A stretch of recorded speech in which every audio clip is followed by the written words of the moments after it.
Kristo mfalme anatawala milele.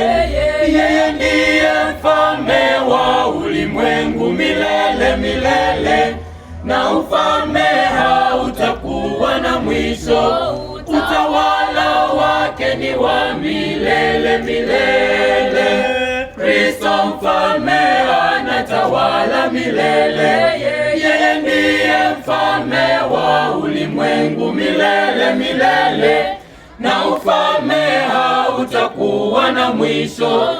Utawala wake ni wa milele milele.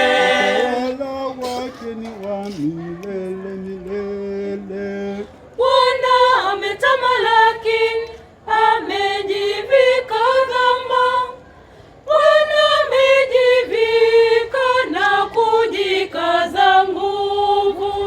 Kristo mfalme anatawala milele. Yeye ndiye mfalme wa ulimwengu milele milele, na ufalme hautakuwa na mwisho. Utawala wake ni wa milele milele. Kristo mfalme anatawala milele. Yeye ndiye mfalme wa ulimwengu milele milele, na ufalme hautakuwa na mwisho. Utawala wake ni wa milele milele.